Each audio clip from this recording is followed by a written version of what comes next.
All right, welcome to another exciting episode of Gripping Golf. As Daniel likes to say, that every episode is exciting with Gripping Golf. Every episode. This one's going to be particularly exciting because I think we have an incredible guest here today. We have Luke Rinehart, software quality analyst at Garmin. So welcome. Oh my gosh, yes. How are you? Good. Thanks for having me. Yeah. I like that you got the Chiefs hat on. Oh my gosh. That a boy. It's been the longest 2 weeks of my life. Yeah. Waiting for Sunday. Yeah. Oh, I know. Yeah, it's Sunday, Super Bowl Sunday. Yeah, it's crazy. I haven't even shaved since we won the AFC championship. So basically, you can't even tell that I have got any type of facial hair, but we're going to keep it going. Yeah. Well, for the record, I shaved like 4 days ago. Oh, yeah. Hey, All right. I haven't shaved in a month. I believe that. Not true, but Glad we don't have a lot of YouTube followers. not yet. Not yet. I do have something before we get started. Oh no, what's happening? Oh gosh. Oh, I think I know what this is. Uh-oh. Do you? Yeah, I think so. I brought each of you a gift. Oh. Maybe I don't know what it is. Billy, this one's for you. This one's for you. I looked on your Instagram to see what kind of beer you drink. Oh yeah. And I was probably more confused after I looked. But I knew you like IPAs. I do like IPAs. You have dogs, so I got you this one. God. Oh, the Husky IPA. That looks good. Ooh, That I'm looks definitely going good. to drink this. I'm kind of scared to see what mine is. I'm going to bring. I didn't forget you, but you were harder to shop for. Oh, okay. So I got you an amber. All right. Oh, Alaskan what'd Brewing you Co. bring yourself? Wow. My personal favorite, Uh-oh. Apple Rattler. Oh, good. Well, crack those babies open. Let's cheers to this episode. You know, I get a lot of feedback about the beer has to continue, and we have gotten away from it. I won't say we. I will say I. Here you go. Cheers. Yeah. Cheers. Yeah. This is good stuff. Yeah, I watched your podcast where you were drinking coffee at 11. That's pretty early, wasn't it? You think we were drinking coffee? Yeah. That's so funny. Yeah, I laughed out loud when I was editing the video for that. And I said, gosh, it's early on a Sunday or whatever it was. And it was like 2 o'clock. It was almost noon. Yeah. And it was like, what? Yeah. But we hadn't really ever recorded during the day. No, we hadn't. Yeah, so I think No. it's... Was that a weekend? Yeah. Yeah, it it was was like a a Saturday weekend. or Sunday, Okay. or Sunday. I don't even remember. Mm-hmm. But yeah. Well, Yeah. because I saw what was in that cup? I saw the clip of the video. You had Yeah. the taller drink. I thought maybe he's put his beer in one. Oh, of the, yeah, to hide it? like a Yeti or Yeah. something. Yeah. And then I saw the Bai or the Bay drink, however you pronounce it. And I was like, He's not drinking that's coffee. not a beer. Yeah. I'm already disappointed. Bye. Yeah. Yeah. Yes. Well, first off, Luke, thank you for Thank you listening all the time. Yeah. I was going to say listening, but thank you also for coming. That'd be weird if you didn't come and we tried to do an episode without you or with you. I have to call in. But Luke is an avid listener of the podcast and watcher. The videos where we're just literally sitting there doing I was nothing, listening to talking. your podcast when you're still doing them in your car Yes. on the way to work. I might have been your first listener.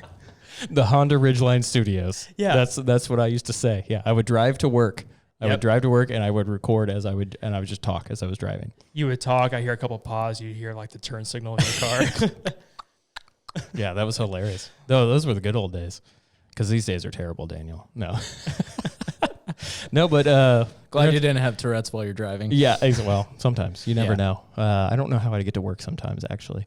But what are we going to talk about? What are we talking about? You tell. Technology in golf. Oh my gosh, can there even be technology in golf? It's golf, right? Oh, yeah. Yeah. Here we go. It's funny. I had an interesting conversation. First off, we totally forgot to thank our sponsors. Yeah. Thank you to Senior View for the lovely studio and our access to their facility. And we can record and do all this fun stuff. They're a senior living CRM, marketing automation platform, lead management. Check them out at seniorview.com. I might have something to do with them. Might not either, though. Also, I heard a rumor. Yeah, exactly. And also thank you to Sycamore Ridge for their continued support and beautiful golf course. Can't wait for the snow to go away. Yeah, I'm it sounds so like we over might it. have a little time to get out this weekend. I know. Sunday. It's a hard one, though, because it's Super Bowl Sunday. Well, I it's think not till 5 Saturday's o'clock. going to be all right. It's not till 5 o'clock, but I haven't played golf the last 2 weeks. It doesn't matter. It's Okay. 60. I'm just saying, don't jinx it, Luke. So, back to technology. I was having an interesting conversation with the Senior View CEO, Tim Donnelly, which he will be on the show at some point. Avid golfer, played at Tulsa. and he was asking me about stigmas and where we want to go, what the purpose of our podcast was, and we started an interesting conversation of changing the perception or the stigmas that exist in golf from traditional golfers to new age golfers. In terms of like, I used a terrible example, but I used the example of the backwards hat. Is a lot of people struggle with that of why that's not what you should be wearing at a golf course, right? Ooh, it's inappropriate.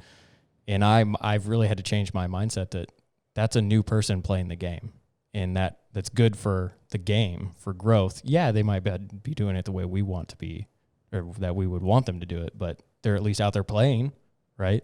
So it was an interesting conversation, but I don't know where I'm actually going with any of this. So you guys, well, I think it can be looped into technology. It's changing the game. It's changing the.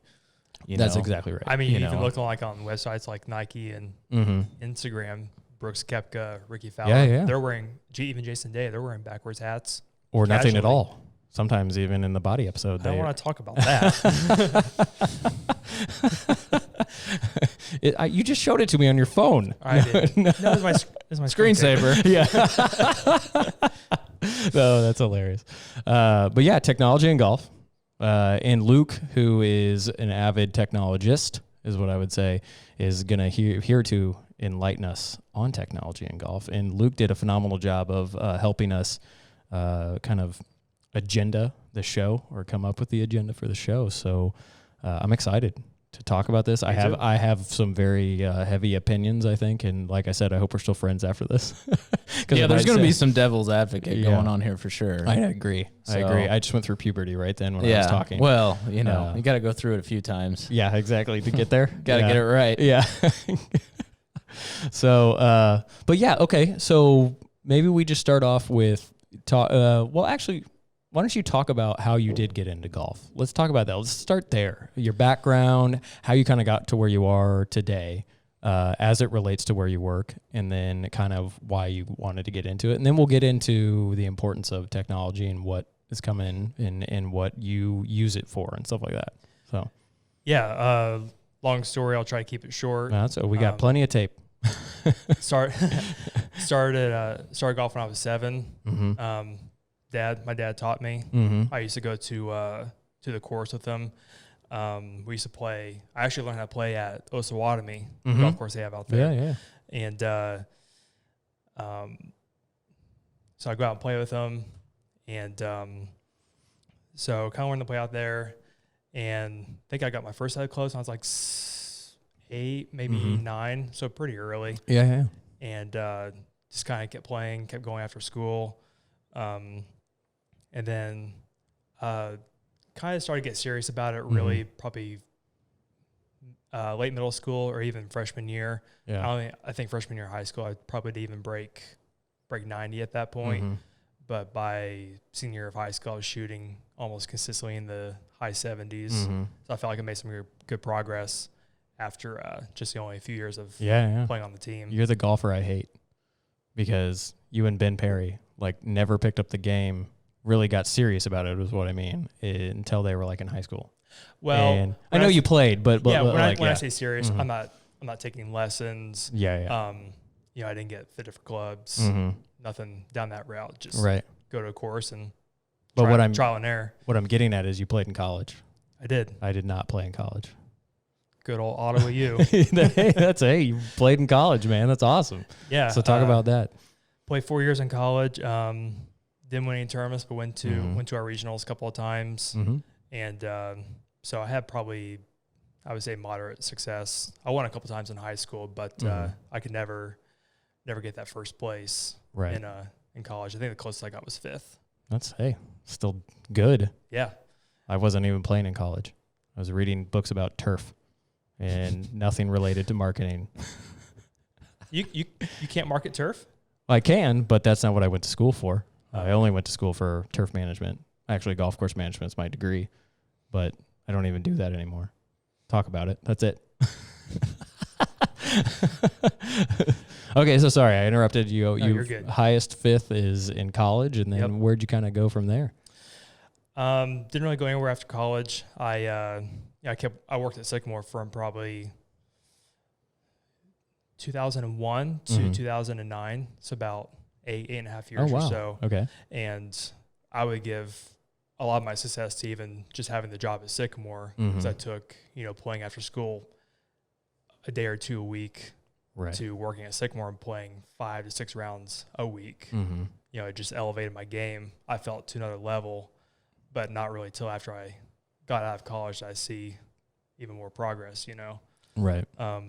But so 2001, Sycamore opened in 99 or 2000? Okay. 2000. Is it, yeah. So wow, that's crazy. Yeah. I was 16 in 2001 when I started. And it's a great course to just rip the Band-Aid off and go after it because it's difficult. I mean, it's at a point in time it had the highest slope rating in the state of Kansas. Yeah. For a lot of those people that don't know out there, very difficult golf course. When were you out there working? What years? That would have been sidebar. No, yeah. It's still part of the story. 2009 through 11 or 12. No, because no, you worked out there when I was still there. I quit in 2009. Yeah, but I didn't start till March of 2009. And you left there just later in the fall, I think. I worked in the on Paul's team. Yeah, for outdoor. No, I remember. Yeah, you were still on. I felt like you were there a lot longer than. No, I was only there for about 2.5 or 3 years. Anything with Daniel feels like a lot longer. Yeah, it does, especially these shows. Just wait. Just wait. Yeah, exactly. We're only 5 minutes in. We're only 5 minutes in. It was 2 minutes, 5 minutes thanks ago. for listening. If you'd like to subscribe. No, I'm joking. But I mean, it's a great place to really hone your skills. I mean, you can, what I like about it is there's a lot of golf courses out there where you can't play multiple tee boxes and really change the golf course. That's a good point. And it's one you really can do. Absolutely. So if you're diligent about going out there and only hitting certain clubs, changing tee boxes up, you can really learn a lot about your game, change your ball flight, do a lot of different things. So to your point, as far as, in improving your game, finding more to it, growing throughout college, growing after the fact, that's a great golf course to do it on. And a lot of people would stray away from this and say that's not a good golf course for juniors because there are a lot of forced carries, and I completely disagree with that. I agree. I agree with you and disagree with the other people. Yeah, because there are some tee boxes we put out there for junior golfers for like the U.S. Kids Golf and stuff like that, and they are ahead of those forced carries. And for those that are that 8, 9, 10-year-old that are starting to play, there are definitely areas where a forced carry can be managed. So I think it's a fantastic golf course to hone your skill no matter what age you are. So I agree. Yeah,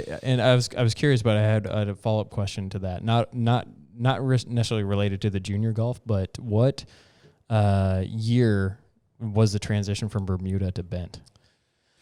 I want to say it was 06.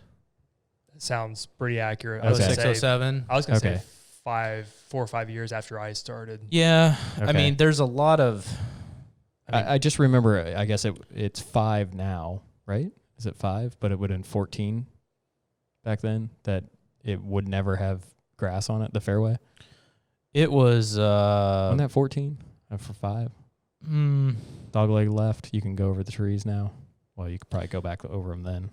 Yeah, I mean, it's any of those slopes are really going to struggle on. Well, that fairway is always wet when you're towards the tee box. It's always wet. Yeah, and you need something that's really humid and try to get a little drier for Bent too. I mean, or Bermuda. I mean, Bermuda is pretty much what's the line? Oklahoma is pretty much when it cuts off to where it grows efficiently. And Kansas, the transition zone extends up into Wichita. No, I think it goes up into Iowa. Where you can grow warm and cool season turf. Well, I thought Colbert was also initially a Bermuda course, and they transitioned to Zoysia. I think you're right. Yeah. And now it's a mix. It's different. Well, there's always a little bit of that creeping in when you make that change. It's really tough to get rid of. They completely changed fairways on the back 9. When did they do that? Like 2 or 3 years ago. I haven't played out there since probably like 2002, 2003. That's where the Kansas Am is this year. Yeah, the Pub Links used to be there too. I don't know if it's still there, but it might have been 2000. You know what? It wasn't a couple of years ago. It might have been 5, 6, 7 years ago, because it would have been while I was still at Falcon, which was 2009 to 2011. And I caddied for somebody, and they were playing out there, and it was right after they had, and they had so much trouble growing zoysia on a few of those back nine fairways that they completely changed them. I want to say to something just crazy. It was like fescue or something. It was just crazy. Yeah. So, but that's out there. It's the Flint Hills. You're growing grass on limestone. I've never seen Bermuda grow very good out here. No. I mean, it just... I've never seen a Bermuda course here except when Sycamore was here. Yeah. And it never was very good. I mean, No, I it remember wasn't. playing, Yeah, you see the creeping, like you're even saying. when they opened, it wasn't great. No. Yeah. Sorry, we have completely derailed from your background in golf. No, but we actually discussed getting off on tangents earlier, but it's okay. Yeah. We'll come back. It's we'll the definitely come back. organic. Yeah, exactly. Organicness. Yeah, scripts suck. But I completely agree with your point. Sycamore, it's almost like it can be like a breeding ground to get your game to the next level. Yeah, No I matter agree. what tee box I you agree. play. I There's agree. never the same shot Yeah. every time. I said I have my father, and then a lot of my friends that don't play a lot of golf and stuff like that. They don't want to go out there because it's too difficult. And I think the exact opposite. I'm like, well, I want to go out there and hone my skills all the time. And I think that there's anybody saying that about any golf course, then they're probably not going in, one, with the right mindset, or two, with the right tee box that they should be playing, period. right. They don't know, if they're saying that, they don't know what they're doing. Mm-hmm. And they just need some coaching on how you should actually go out and play the game. And what are you trying to do? What are you trying to go out and develop? Right. And if there was some technology that could help you with that. Exactly. So getting back to that. Nice subtle plug there. Yeah. So you played some college golf. You made some improvements after college golf. Obviously, you love it.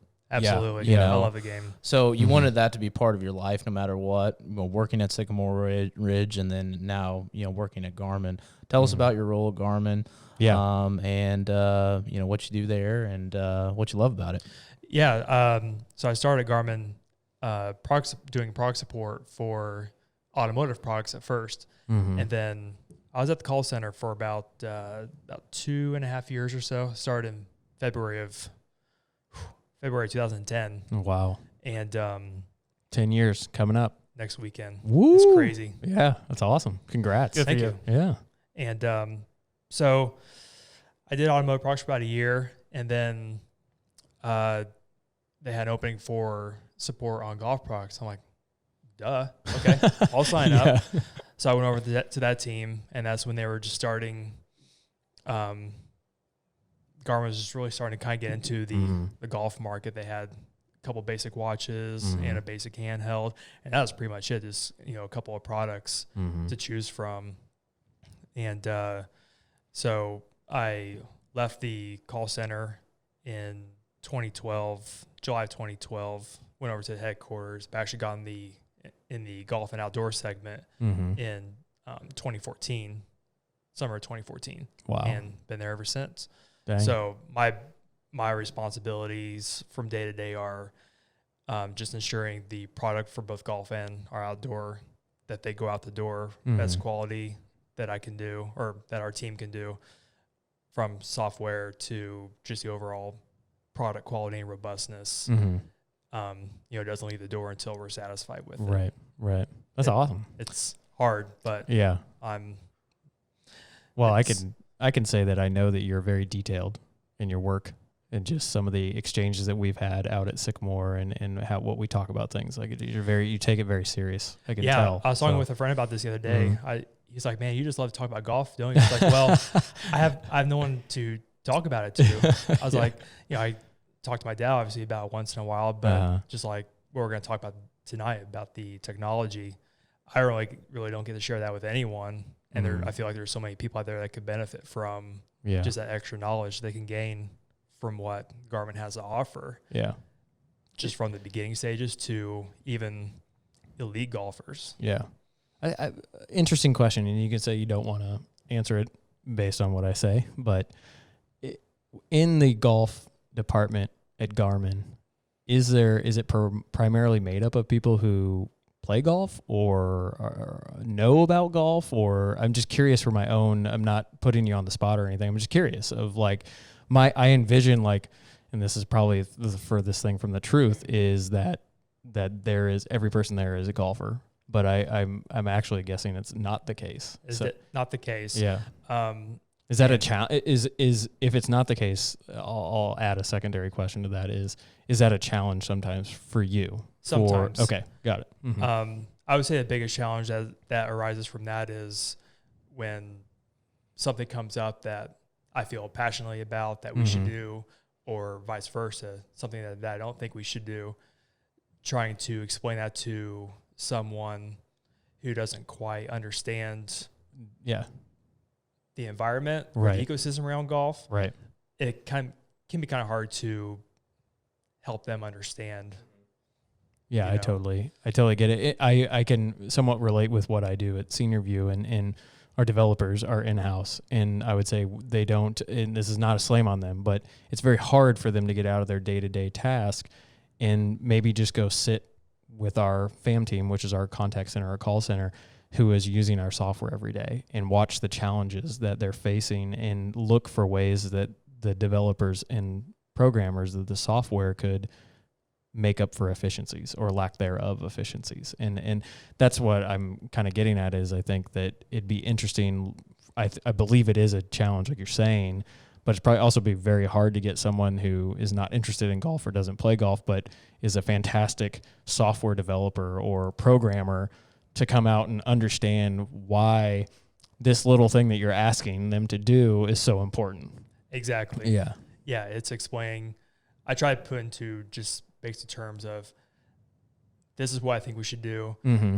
If I were someone that were to buy this product, I feel like this would greatly benefit with what I want. Right. So I try to put into a way that they can relate it back to what you're saying. Right. Right. And so I won't comment about how many people that work on the actual team. Yeah. But some of the engineers I work with day to day aren't as diehard of golfers as I am, but they completely understand. Well, that's going to be hard to do anyways. So, right. Yeah.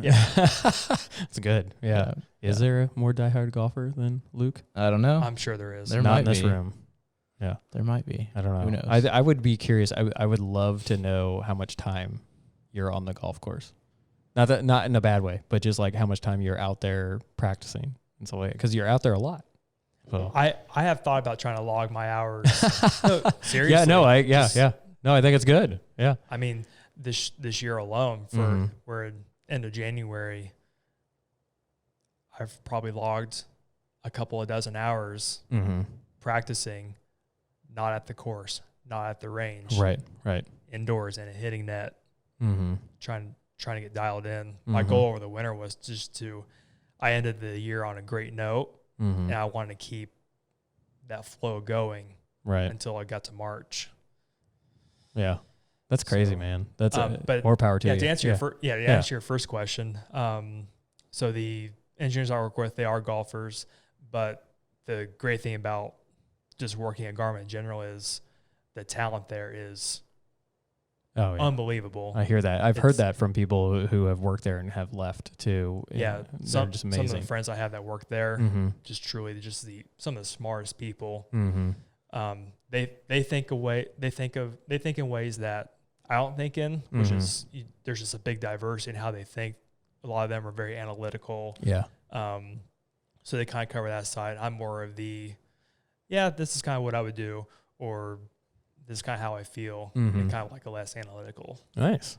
So hey, yin and yang. That's why this podcast works, right, Daniel? Oh, it's not working? Gosh. I just don't know if I wanted to be the yin to your yang. That's a great answer. If he doesn't, I will. Well, okay, all right. There we go. All right. Oh, here we go. All right. Well, it's really interesting hearing you talk about. I know we're not getting in depth about how you guys actually bring a product to market. Right. But it's interesting to hear. I think it's good that you have those dynamics of people that are not familiar and those that are familiar. Just like anything in a work setting, having some diversity to that kind of subject is good because a lot of the times we don't see what's right in front of us, especially being, golfers that are more detailed or are in the game more frequently. We're not going to see things the same as someone out there that's going to want to buy a product that just wants something that's very simplified. Right.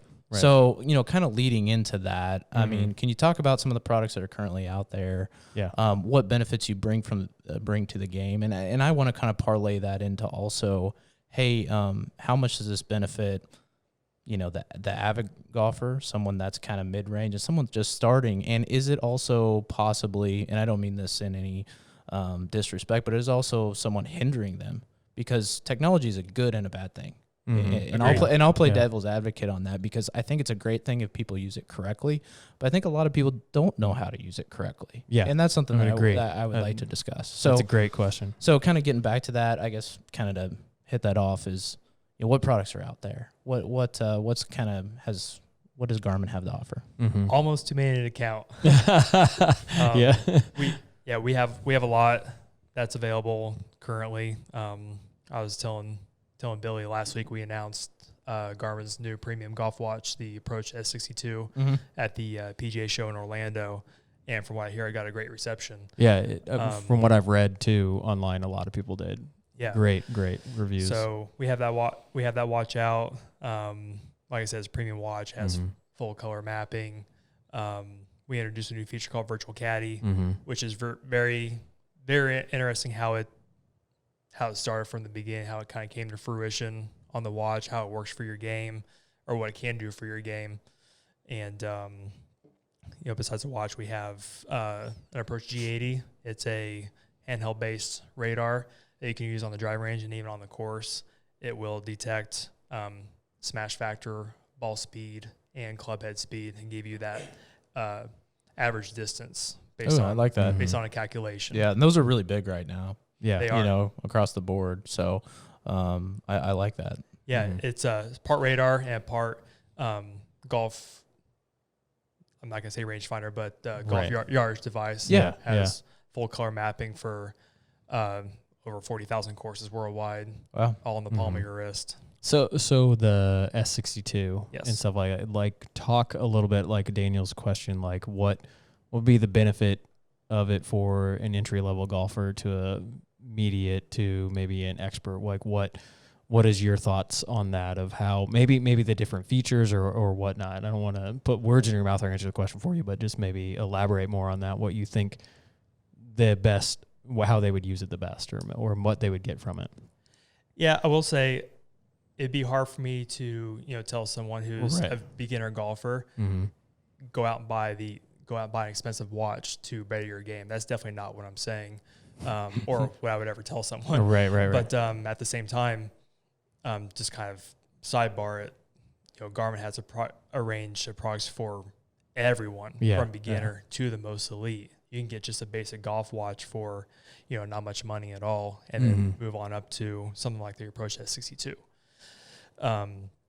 But back to your question about the S62, just the features it has to help you play smarter golf. It helps learn from every club you hit in your bag, the average yardage that you hit, and even the dispersion.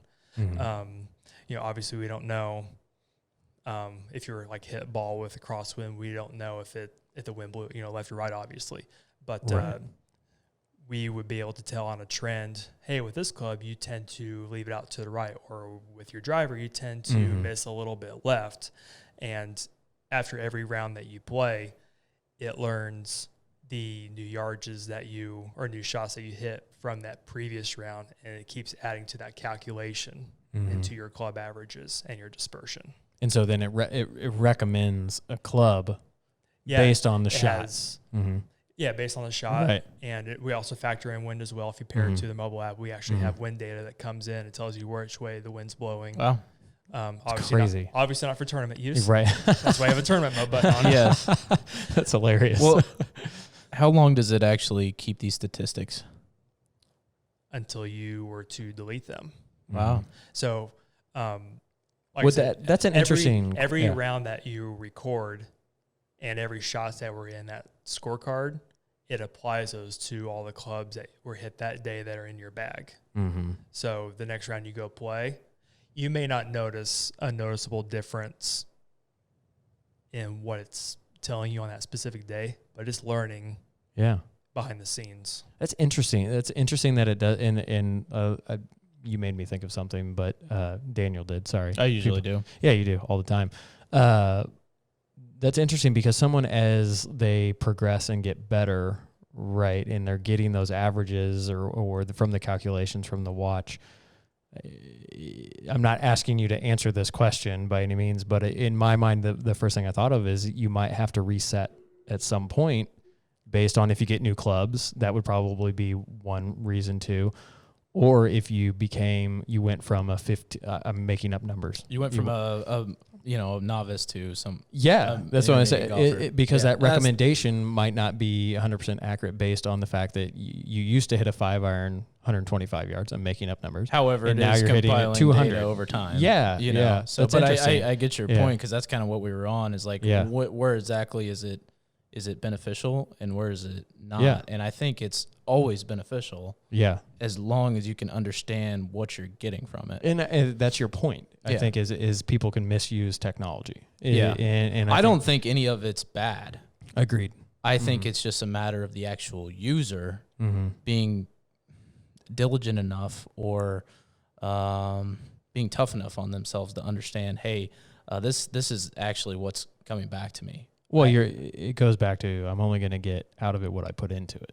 And Absolutely. if you're let's go the opposite direction. Yeah. You're only tracking your 350-yard drives that you hit every time, and you're never recommending a driver when I hit this 125. No, certainly not going to happen. But obviously we're joking here. But my average drive is 357. How many drives do you have? One. Yeah, exactly. But I think it's amazing. Well, it goes back. I currently don't do this, and I think one of the things we were going to talk about is, not only is it beneficial, but what are you doing in your current golf game that could actually be benefited from something like this? And I think a lot of players out there haven't made the investment in actually tracking this stuff, and it's available not just to a tour level professional, but it's available in the public marketplace, right? And I think that's a huge segment of golf that's really starting to grow. Everything that I've read about the PGA show is going towards technology. Everything. And CBD. And yes, CBD. So I haven't read up on that yet. Yes, that was a sidebar. I think there were over 30 or 40 vendors of just CBD at the PGA show. Yeah. Well, you got to have a beta blocker somewhere when you got some money on the line, I guess. Yeah, exactly. But that's good. But I think it's interesting. I mean, I really like the subject. The only concern that I have is I'm a big proponent of pace of play and playing golf quickly. And I think for a lot of players out there too,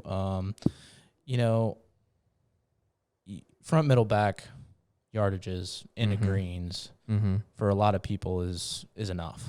Yeah. Agreed. Yeah. Totally agree. Others, it's not. Right. So I think it's all on the user. I love the dynamic of having so many different types of things and everything available to you. I think it's fantastic, but I think the user needs to be coached a lot on, hey, this is maybe a starting off point. This is your jump off point. This is where you move from here as you progress, and you can utilize this tool over time and then go from here. Because what you're telling me about this particular watch is that you can use it for a while. Yeah. As you get better. Yeah. Absolutely. Yeah. And to go back on your question earlier, you said, if you were to get new clubs, right, how does it learn what the new data might be? Right. The Garmin's watch is still relearns, and we only keep a portion of your history relevant to what we're going to recommend you on the course. Right. So if you were to have, rounds from July, if you're playing in October, you had rounds from July to, September. Some rounds earlier that year or club data would not even apply. Gotcha. Okay. There's a whole lot of, I don't even It's hard to understand. There's a whole lot of math and algorithms. That's all those guys that you were talking about. Exactly. You don't know golf, but yes, you do. 1 + 1 is 2. So yeah, there's a lot of work that went just into that feature alone. Right. And Okay. it would take many podcasts to probably even dive into how much you could really do. Well, there's probably some sort of control chart or standard deviation into those calculations. You really like standard deviation. I do a lot of analysis at my job, so you got to think of something other than standard. Well, no, deviation. control charts are amazing because it's really just a factor of understanding it's not an average by any means. It's recognizing what is outside the normal. I tell you what, my bell curve on most of my clubs would not be a bell curve. It's like, well, this guy's got about 40% on this left side, and he's got about 20% on this side. What is the shape? Yeah, what happened? Yeah. There is no bell curve. No bell curve whatsoever. That's so what do you think? I mean, as far as technology, pace of play, and then I want to talk more about development. Yeah, from a pace of play perspective, if you were to buy any one of Garmin's watches, it has front, middle, back available on your wrist. Yeah. And it updates as you walk, as you drive in your cart. Mm-hmm. You can look down and grab and get the yards before you can reach in your bag to get a rangefinder. Yeah. It's constantly updating. I agree with that. I think I like that. I 100% agree. Instead of looking for course markers and sprinkler heads, do courses even have yardages on their sprinkler heads anymore? Not really. I can't tell you the last. They're worn off in a lot of places. Yeah. I don't. You find them randomly at Sycamore every now and then, but they're not there anymore. But they also have GPS on the carts, so. And this makes me sound old, but when I was playing in high school, playing in tournaments and practicing at Sycamore, I had to look for yards. I had to step them off. Yeah, you had to walk them off. Yeah. Yeah. So pace of play was worse before technology even. Yeah, I think that technology even came out. I think to Daniel's point earlier about it's based on the user. I think there's people who abuse it, but I do think with the watch, it does help. And I know when I'm playing specifically when it's cart path only and I bring up that and I look down and I see that, there's the yardage. I then take 3 clubs or 4, whatever, depending. And I know that's what my yardage is. And I think that does help that aspect. I think the opposite of that, some of the rangefinders, not saying anything specific, people overuse them.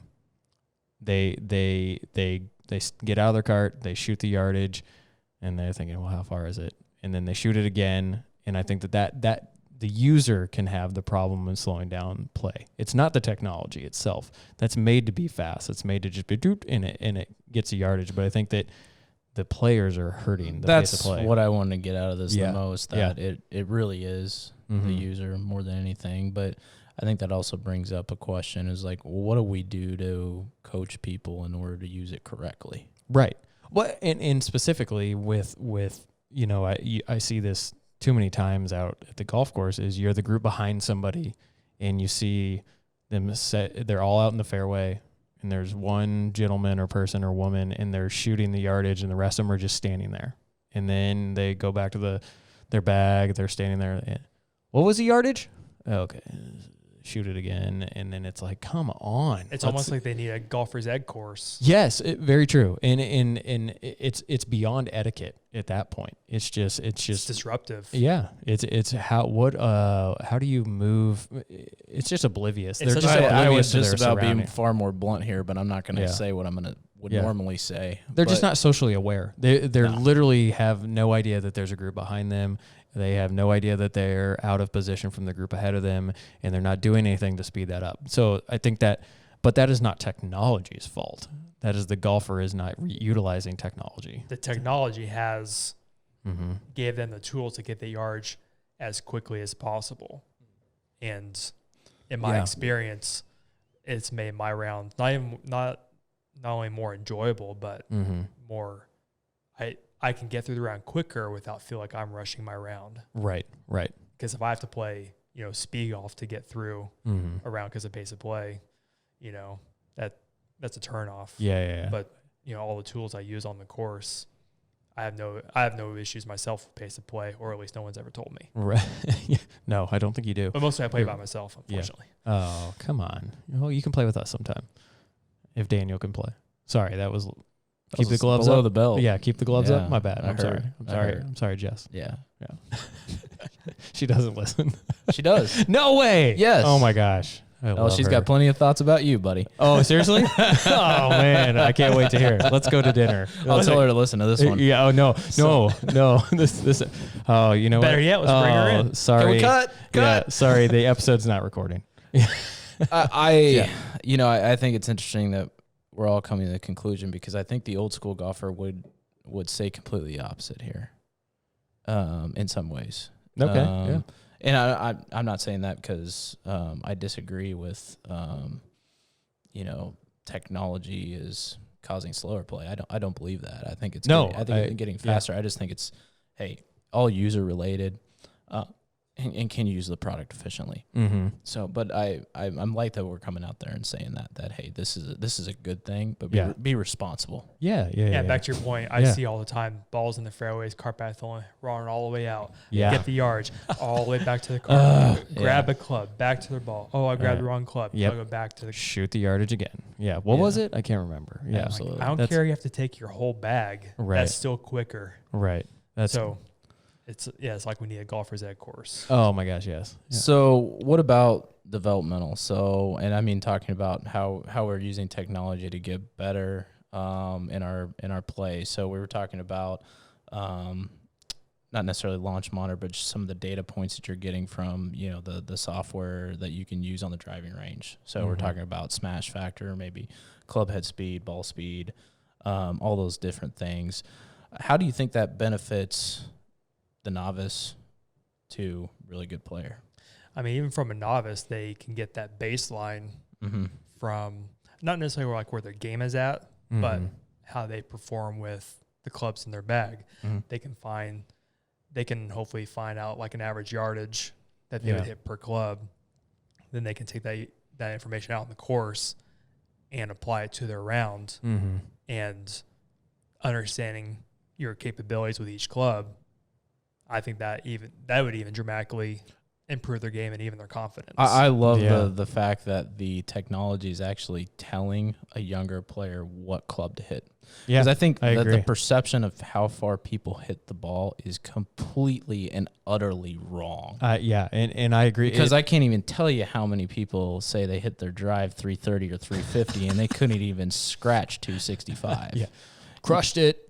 I mean, it's baffling to me. Yeah. And, the same in iron specifically, I think it makes everyone a better player if they would just swallow their pride a little bit and really think about the yardages that they hit. And now they have the data to prove it. So you actually hit this club this yardage. This far. You need to hit this. Now you're going to hit a better shot. Now you're not going to be in the trees or in the rough or in the bunker as much. That's actually going to help, guess what? Pace of play. Right. And your scorecard. And your scorecard. And you're going to have more fun. So I think a lot of our pace of play things that we talk about so much and why technology gets a bad rap is just because a lot of people have too big of an ego just to get by their own game and what they need to do to enjoy it, have fun, play quickly, and play better. They're afraid of what they on the first tee box, picking out that first. They're afraid of what they don't know. It's somewhat like, or they just want to be perceived a lot better than what they are. Right. Yeah. They don't want to. To me, it's like they don't want to go to the doctor because they don't want to know that something's wrong. And so with golf, they just don't. I hit my 7-iron 175. No, you don't. Right. You hit it 140. Exactly. Yeah. But they don't want to know that because they hit it 175. Yeah. I think it would be interesting, as you were talking about the technology of the beginner, how it could help the novice golfer and stuff like that. I just couldn't help thinking about it in my head of what an interesting split test that would be to take someone and give them the technology as they're getting into the game of golf, and then have another person who's just getting into the game of golf. Obviously, that's not a true split test. You have two different human beings, but who would advance faster? My assumption would be the person who would know how far they're hitting each club. Maybe they're not as accurate or something, but they at least would know going up to a shot what to hit, versus someone who's just thinking, well, Daniel, my best friend Daniel or whatever, told me that I'm supposed to hit a 5-iron 175. So I grab my 5-iron when I'm 175 yards.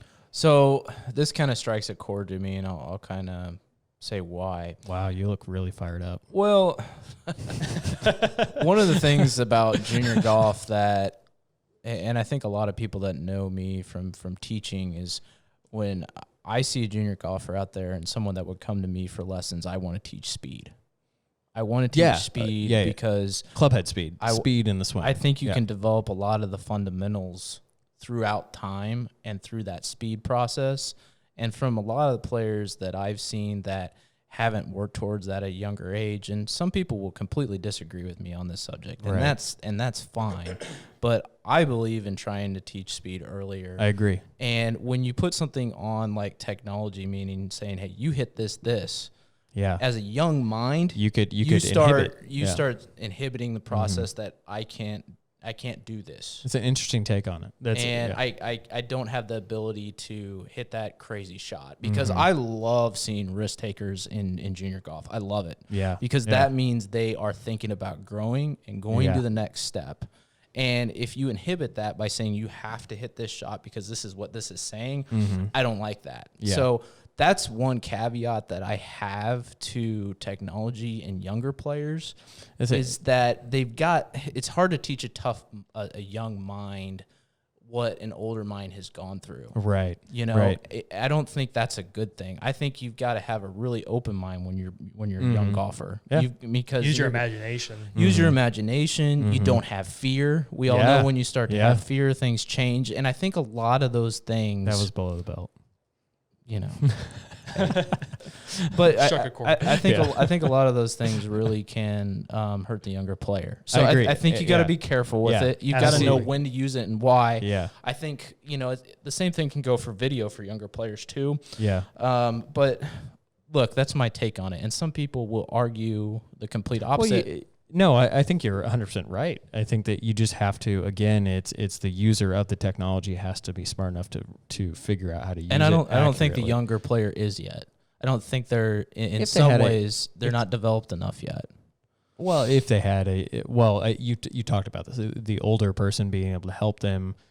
If there was somebody that could guide them to let them know, it's like, listen, you will receive some useful information in this technology, but you need to be careful of which information you actually utilize on the course. And, I grasp it and I fear it at the same time. Yeah. Because, just like you look at the younger generation and even us and how much we're on cell phones, just looking at stuff all the time and how we don't get a waiver with it away from that. Yeah. It's just the same or thing. A waiver. We get put on waivers. Whatever. Yeah. Pretty much. Oh, you're great. You're great. He's on a roll tonight. You're great at this podcast. So great. I mean, seriously though, that's something I'm very passionate about. Junior golf, bringing in a new generation and that plays the game well, but also has an open mind about it. Yeah. And that's the only fear that I have is that they're not going to look at it the right way. So I will say this. Yeah. I've never worked with junior golfers, so obviously I value your opinion based on your experience because I have absolutely none, except for my own daughter who won't do anything but putt, which is fine. Not yet. She'll do get more. Yeah, she'll get there. More. Yeah. Yeah.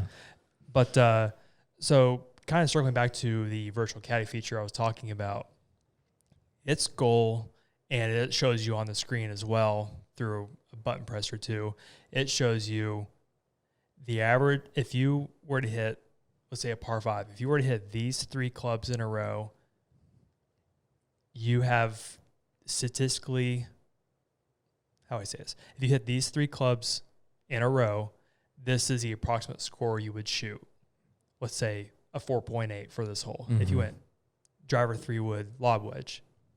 Next option, if you hit driver 3 iron, 7 iron, you might score a 5.0. It gives you a few options. It goes from lowest score down to the highest score you could potentially shoot based on the club selection. I would hate to see it'd be like, Daniel, if you hit driver, wedge, putter, you're going to have a 6.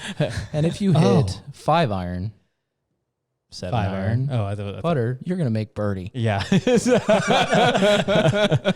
See, and this is, go ahead. Sorry. Yeah. But it also goes back to over time, the wash knows your club yardages. It knows your club dispersion. Mm-hmm. It knows you are statistically more likely to keep it in the fairway and hit a green regulation with 2 to 3 certain clubs over the other 2 to 3 certain clubs. If it knows you were to spray your driver, but you statistically pipe 3 irons, it's probably going to tell you that you're going to shoot a better score going with a 3 iron. So it's not necessary. It's probably a more conservative method that you were talking about earlier, but it still doesn't stop the player from taking a risk. Sure. Yeah. It's informative. It's informative, but it's not telling you have to hit this shot. It's right. telling you statistically, this is your best chance at getting your best score for the hole. Mm-hmm. And that's doing its job. I think the power in that to me is to test the theories and go play. I have. Yeah, and go. It's scary. Yeah, but I think in a good way. But I think the what I'm getting at is I'm gonna have to get one of these. Yeah, what I'm getting at is I think what I fear a little bit with what you're talking about is I think it's incredible, but I also think that what Daniel's point is you don't want to coach that aggression out of somebody. You want them to be aggressive, and that's not what the watch is doing. I want to be clear. I'm not saying that, but I think what I am saying is for me, when I've really focused and gone out and practiced, and this is how I practice, is playing 2 shots the entire time. That's what I'm saying about testing that theory is it's not recommending that you should just be aggressive all the time, but I think it'd be interesting to go play both theories or 3 theories or whatever it is and see what it is, because you're obviously not going to hit the lowest score every time with what it recommends. But you still have to hit the shot. Exactly. And I think that's where it clearly knows you probably better than you know yourself, but at the same time, it doesn't know you on that day. So your day, you could be hitting the best round of golf that you've ever had, and you step up to the 10th hole or something like that, and it might recommend something else based on your not behavior from that day, but prior history from other rounds. And I think that's where the human has to come into that aspect. And here's a perfect example. One day when I went out to my goal for that day when I went out to the course is I'm going to hit every shot based on what it tells me. Right. And when I got to, I think I started on 10 that day, but when I got to hole 2, traditionally I usually hit 3 wood there. I get to the tee box, 3 iron. I was texting my buddy back at work who helps work on the wash. I was like, it's telling me to hit a 3 iron on a par 5. And he's like, well, what do you usually hit? I said 3 wood. He goes, okay, well, where do you normally go on this hole if you were to not hit it good? Probably leave it out to the right. He goes, okay, it's doing its job. It knows your dispersion is this with a 3 iron. It's pretty tight. If it knows you tend to push 3 wood, it's going to come back and tell you can't, layman's terms, it's not going to suggest 3 wood because you probably couldn't reach the green anyways. Right. It's going to, 3 wood gives you a better guarantee of hitting the fairway. Yeah. Setting up for. It's a 3-shot hole anyways. I mean. Unless you're Ben. Yeah. Or Daniel. We won't talk about. Or Billy. Yeah. I've seen Daniel back in the day. Nice. That was a compliment, by the way. Yeah, I know. Thank you. Yeah. He's just soaking it in. I'm just like, let me sit back. It's like I'm not used to this. But no, I totally agree. I think that is incredible what Garmin is doing in producing that will, I think, change the game. I mean, the way that we perceive the game and the way that we enjoy the game. Just my opinion of it. But yeah, and I think that was when I went out and played. I didn't really keep a mental note of the stats as I was going. I want to wait till after I got done. And I finished with my highest green regulation and highest fairway of the season. And I had played probably about 25 rounds before that. Thought that was interesting. I didn't score the best because you still have to put the ball in the hole. Right. But statistically, your putts per round were up, I would imagine. Slightly. Yeah. Does it analyze proximity of the hole during greens and when you have a green and reg? Tough question. I don't want to answer 100% guarantee, but and this I had to train myself as well. it knows that job better if you were to manually move the pin to the approximate location. Okay. Yeah. Because it always, if you don't move the flag at all on the watch, it's going to assume the flag is in the center of the green. Yeah. And so if you were on the, if you were on the very front or very, very far back, it thinks you had, 30, 40 foot proximity to the hole. Sure. Unless the pin was actually. Yeah. And it makes sense why. I have so many questions, but I don't think I can ask. That was them. the hardest thing for me to train was. And that kind of goes back to, and that's how I play on my own. I laser the flag. Yeah. And then look down my watch. I move the flag to very quickly. The yardage as close to I can, and then pick the club. So that takes me a few more seconds, but it's not something that would hold up the course. Yeah. Well, you're always playing by yourself, so no one's on the course. No. Or with my dad. Yeah, that's true. Yeah. So what are some of the ways, I mean, I feel like we've actually covered a lot of this, but do you feel like the technology, and I think you've answered this too, but how has it improved your game? Like, what are some of the big, maybe aha moments? And maybe that was one that you said you went out and had your best greens and regulations, your best fairways, but clearly it showed that you might need to learn how to putt better. Yeah. So if there's any more, or if that was the biggest one, I'm just curious of some of the technology that you've used and maybe have come across and gone, wow, that really helped me. Yeah, knowing what I know now, I wish I could go back to my high school and college years. Yeah. Do the things you do now 10 years ago. Oh, yeah. But be better player. Just course management. Yeah. That's probably the biggest thing I've learned over the past couple of years. And my handicap was the lowest this year than it's ever been. And just the way I practice is you were a minus big part of that this year, weren't you? I was like a minus 1.5. Goal is pretty minus impressive. 3. Wow. Or plus 3, however you want to say it. Yeah, right. Plus. That's what I meant. Plus. Yeah. I was plus 1.5. Yeah. You're really soaking this in over there, aren't you? I'm just listening at this point.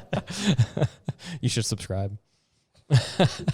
But good, yeah. So what else? Back to like kind of the we'll talk about the kind of preparation thing. Yeah. So this kind of came up last year, and it didn't really hit me as hard as it did as I prepare for a tournament this summer. My goal was to figure out a way to make my own yardage book from never visiting the course. Wow. Sounds hard. Yeah. I did some research, and I found I did find a company that was able to make and plot yardage book, green plotting, like several yardage points on the green, any course you want, and they would do all the work. I was like, "Ooh, this sounds good," until I saw how much it was going to cost. I was like, "Nope, doing it myself. I'm going to figure it out." And it was a lot. It was several weeks and months of trial and error. But for long story short, I was able to Google Earth the course I wanted, zooming in on the actual hole. I found, and I would, crop that photo that I took, put into another program. I would trace the green in black, and then it has some special tool where you could take the layer that you just drew, and you could copy that into another document. So it's just a black outline on a white piece of paper. And then I would go to, I went back to Google Earth and did just several, they have a measurement tool on there, and I found it is pretty dead on accurate, probably within a yard or so. And I was able to mimic my spot at a certain point on a course, and how far it would be to this point of the green or this point of the green, or from this tee box, how far is it to this bunker and this bunker. I wanted the confidence to know that if for some reason I didn't have a digital yardage product with me, so like a watch, for example, can I navigate the course just as good? And that's kind of what I did last year for the Kansas Am preparation. I made a yardage book for. I was wondering if that's what. Wow. So I made a yardage book for Falcon Lakes, and and the qualifiers and the tournaments, they do allow yardage, but you can't do slope. Right. But Google Earth can. So they can do yardage difference, but it's not very intuitive, in my opinion. So going back to using Garmin for prep, the Approach G80 handheld I was talking about earlier, you're able to sit anywhere, desk, at home, search for any course in the world, make it think that you are there, and I can plot from the furthest back tee box to dragging a cursor anywhere on the course. That also calculates the slope difference. And I would jot all those yardages down as, T to A, T to B, T to C, et cetera, et cetera. And just through a lot of dragging with that cursor, I was able to kind of figure out in my head the approximate yardage and slope if I were at any point on the course. Doesn't matter how far out I was from the green, I could pretty accurately figure out what I need to do hole by hole by hole. And that helped me figure out what club I need to hit for every single hole. So I found another program I found a website where a guy made a template for a yardage book where you print everything goes in sequential order according to how it had to be printed, but you put hole 1, hole 2, hole 3, next page, 4, 5, 6, 7, et cetera. Do everything you want. You print it out, fold it in half again, staple it, and I made myself a paper yardage book. Wow. And I went out and paid for my personal practice round just for me, and I would walk with a G80 in one hand and my paper yardage book in the other hand, compare yardages. A couple of times they were pretty far off my calculations, not the G80 confirmed. Right. If I was right or wrong, made the adjustments back to the program and put in the actual yardages, print out the final copy, and off to the Kansas Am I went. Wow. That's incredible. And after I did the qualifier for Falcon Lakes, I went through that whole process and created one for Millburn. I was going to say, that's where I thought you were going with it, but that's so crazy. So how much time do you think that took you? Just curious.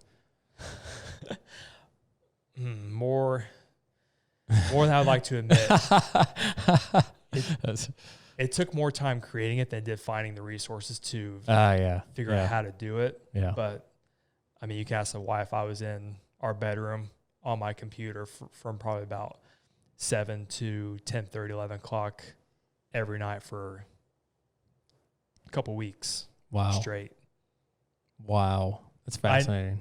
I knew the percentage of me winning Kansas Am were slim, 10 cup-ish. Yeah. But I knew I was going to be the most prepared one, and that was my goal. That's amazing. So the moral of the story is technology had nothing to do with this. I'm joking.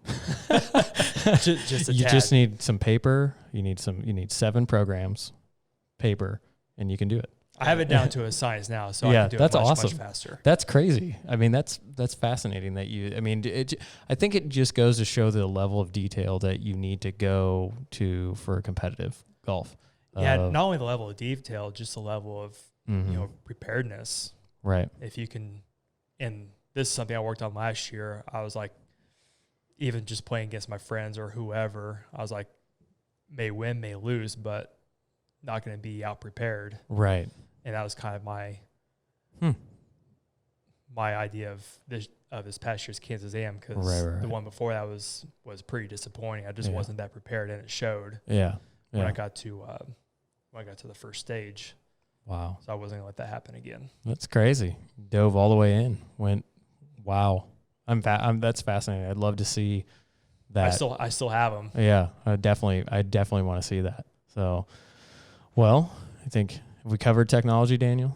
I think we have. We have. Okay. Yeah. All right. We'll get your seal of approval. Well, I think go out and Garmin's new Approach S62. Did I say it right? Yes, you did. Yeah, okay. All right. To get the new Garmin Approach S62 available. Where is it available? Anywhere? or go to Garmin's website. Yeah, Garmin.com. That's right. Wait, what is the shop side of it? Garmin.com. It is Garmin.com. Okay, I thought it was. Like I'm gonna check it out. You should. I am. Yeah. So, all right, close us out. You want me to close it out? Close it out. All right. Well, thanks for tuning in to another exciting episode of Gripping Golf. If you like this episode or just like this podcast, please like, subscribe. We're on YouTube. We're on Facebook. We're on Instagram. We're on LinkedIn. We're on Twitter. Give us a follow. You'll get updates on what we're doing with the podcast all the time. So thanks for listening. Thanks, guys. Oh, yeah, of course.